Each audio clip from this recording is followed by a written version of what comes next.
Storybeans presents Willow the Lamb's Secret Tunnel Adventure. On a peaceful farm, nestled in between rolling hills and wildflower meadows, lived a young lamb named Willow, who bounced and bounded with endless energy. Willow was curious, determined, and always asking questions. But more than anything, Willow wanted to see what was beyond the fence. The fence stood at the end of the pasture, tall and wooden, separating the barnyard animals from the fields that stretched into the distance. Every time Willow looked out, she imagined mountains, rivers, and mysterious adventures waiting on the other side. "I just have to see what's out there," Willow told everyone. "There must be a way through." "You're dreaming again," snorted Penny the pig. "Farmer Betty built that fence to keep us in, not let us out." "But what if we could find a way?" Willow asked, eyes shining with hope. "Too much trouble," muttered Harold the horse, flicking his tail. Only one animal didn't laugh. Pearl, the oldest sheep on the farm. She was a wise, gentle creature with a coat like soft clouds and eyes full of understanding. She had seen many seasons come and go. "Where there's a will, there's a way," Pearl said thoughtfully, nibbling on a patch of clover. "But it's not just will that finds the way. It takes patience too, and sometimes a little help." Willow tilted her head. "But I want to find the way now. I don't want to wait." Pearl gave a soft chuckle. "Then let's walk together and think it through." The two sheep walked along the fence as the sun lowered, casting long golden shadows across the grass. "It's too tall to jump," said Willow. "Yes," agreed Pearl. "And the gate is always locked." "Yes." "And I'm too small to climb it." "Also yes," Pearl said with a twinkle in her eye. Willow flopped onto the grass with a huff.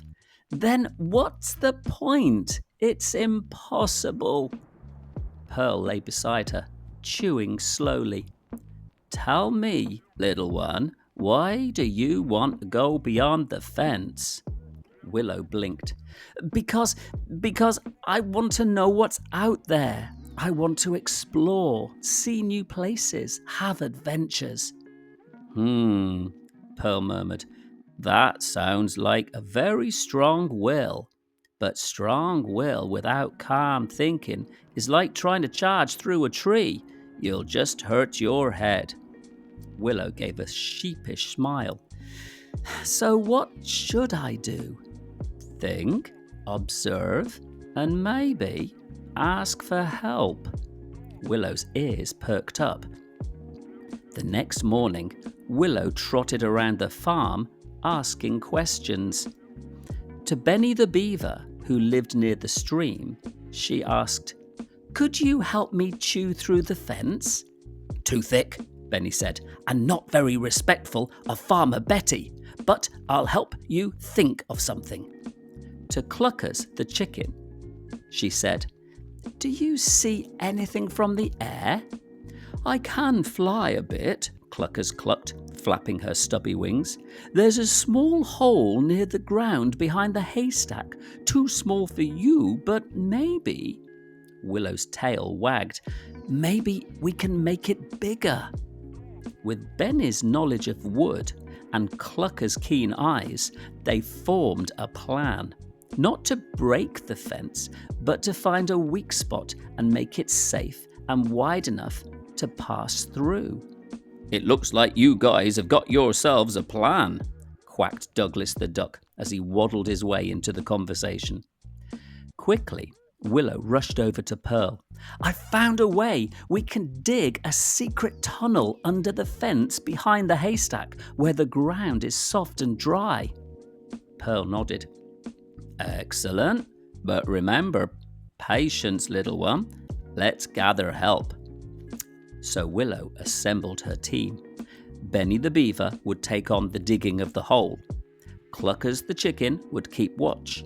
And even Penny the pig and Harold the horse agreed to help stomp the earth flat afterwards to keep the tunnel hidden.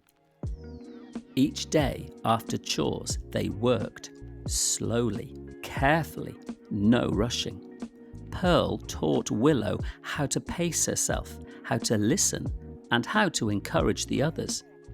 "You see," said Pearl one evening as they sat watching the sunset, "together we are stronger, and slow steps still move us forward." Willow looked at the small tunnel they had dug. "I didn't think I'd have the patience for this," she admitted, "but it feels good to work with everyone, and now we're so close." Pearl nodded. "And now it's time." At dawn, when the farm was still asleep, Willow squeezed through the newly widened tunnel. Her hooves landed on soft earth. She was outside the fence. She ran in circles with glee, breathing in new smells, feeling the cool breeze on her nose. She could see farther than ever before, hills, wildflowers, and a glimmering stream winding like ribbon across the land. She turned back and called to the others, "It's beautiful! You have to see this!" Pearl smiled from the tunnel's edge. "One step at a time, Willow. This was your dream, and now it's a shared one." Later, Farmer Betty discovered the tunnel, but instead of being angry, she knelt and watched the animals return through the hole, tired but happy. "Well, I'll be," she chuckled. "Smart little lamb. Guess it's time to build you all a gate for your nature walks." And she did. From then on, all the farmyard animals enjoyed supervised adventures beyond the fence. But Willow never forgot what Pearl taught her. Where there's a will, there's a way. But sometimes the way is best found patiently together. Thank you for watching Story Beans. See you next time.